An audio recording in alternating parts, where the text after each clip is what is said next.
Judiciary इतना जबरदस्त judicial freedom, judicial independence, संविधान का मूल ढांचा है, सब बातें बढ़िया है।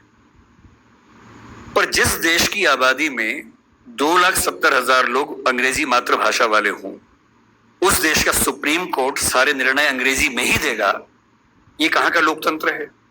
यहां आपका जो जुडिशियल इंडिपेंडेंस है या जुडिशियल रिस्पॉन्सिबिलिटी है, वो कहां से ली जाती है? उस समय आपके सुप्रीम कोर्ट में मधु लिमिये नाम के व्यक्ति जिद करते हैं कि मैं हिंदी में अपनी बात रखूंगा, आप उनको परमिशन देने के बाद नकार देते हैं कि हमसे गलती हो गई। ऐसा नहीं कर सकते हैं।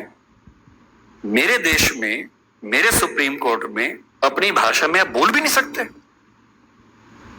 आप 28 राज्यों में से केवल 4 राज्यों में हिंदी में हाई कोर्ट में बात करने की परमिशन देते हैं। लोकतंत्र का मतलब क्या होता है?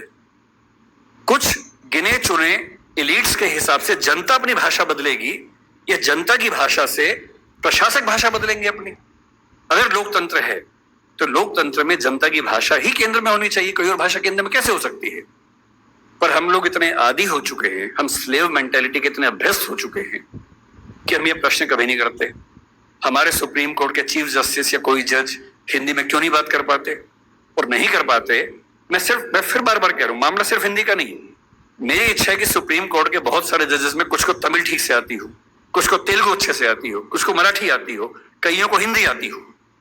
और बेंच का फैसला करते हुए यह भी एक पॉइंट ध्यान में रखा जाए कि मामला कहां का है और उस मामले में ऐसे जज को प्राथमिकता मिले जो उस भाषा को जानता हो, ताकि केस मेरा है, मुझे हिंदी आती है, मेरा वकील अंग्रेजी में कुछ कुछ बोला, जज ने कुछ कुछ बोला, फैसला हो गया, मुझे पता ही नहीं कि क्या हुआ, और इधर में पुलिस आगे मुझे ले गई और मैं परेशान हूं कि हुआ क्या। मेरे मामले के किसी प्रसंग में मेरी भूमिका ही नहीं है, क्योंकि सारी प्रक्रिया दो ऐसे व्यक्तियों के बीच में चल रही है जिनके पास एक भाषा है जो मेरी भाषा नहीं है, जबकि मामला मेरा है, और कहने को लोकतंत्र है। ये लोकतंत्र नहीं है, ये भाषा के सर पर तानाशाही है, बुरी चीज है। और मैं जब भी ये बात कहता हूं, बार बार कहता हूं, ज्ञान की भाषा के तौर पर अंग्रेजी का सम्मान करना जरूरी है, क्योंकि रिसर्च आप उसके बिना नहीं कर पाएंगे।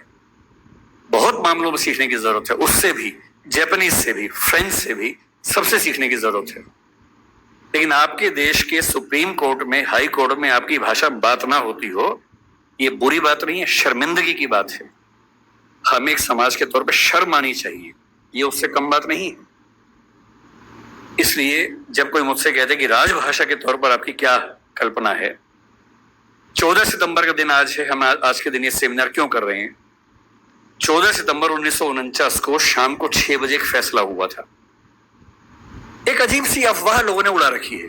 कहते हैं कि 14 सितंबर को मतदान हुआ कि भारत की राजभाषा कौन सी होनी चाहिए, हिंदी या अंग्रेजी। वोटिंग हुई, आधे वोट हिंदी के पक्ष में उठे, आधे अंग्रेजी के पक्ष में उठे, एकदम बराबर हो गया। कई लोग संख्या बोलते हैं, 77 हो गया।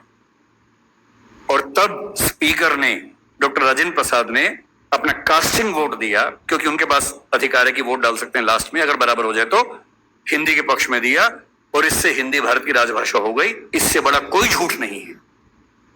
ऐसा कुछ नहीं हुआ था संविधान सभा में, सफेद झूठ है। 12 सितंबर को शाम 4 बजे इस मुद्दे पर बहस शुरू हुई।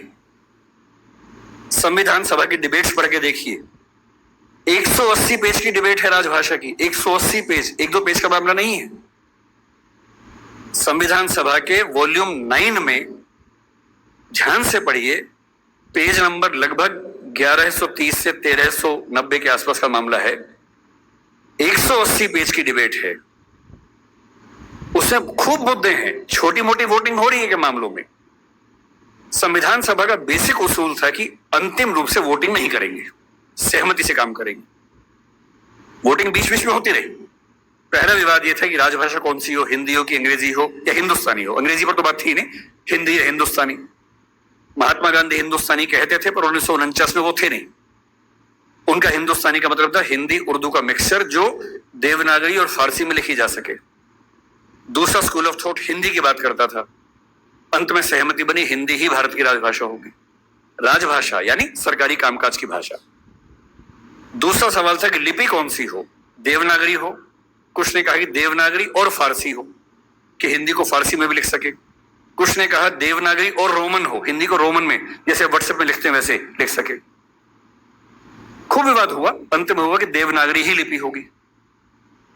तीसरा विवाद यह हुआ कि जो अंक हैं हिंदी वाले, जो 1 से 0 से 9 तक के अंक हैं, वो हम अंग्रेजी के ढांचे में लिखेंगे या हिंदी के ढांचे में लिखेंगे। इस पर मतभेद था सबसे ज्यादा, इस पर वोटिंग में बराबरी हुई थी। और अंत में वोटिंग से नहीं, संविधान सभा के बाहर की बातचीत में समझौता हुआ।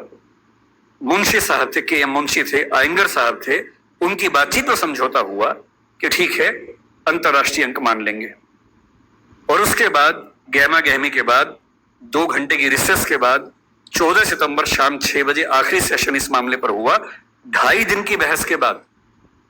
और तब ध्वनि मत से बिना किसी वोटिंग के प्रस्ताव पारित हुआ कि हिंदी भारत की राजभाषा होगी, देवनागरी उसकी लिपि होगी और अंकों का अंतरराष्ट्रीय स्वरूप उसका स्वरूप होगा। इस झूठ को मन से निकाल दीजिए। ये झूठ मैंने भी 1000 बार सुना था अपने अध्ययन के दौरान, हमारे अध्यापकों को भी ऐसा लगता था, मुझे भी ऐसा लगता रहा कई साल तक। संविधान सभा की डिबेट्स बढ़ी तब समझ में आया कि ये भ्रांति है।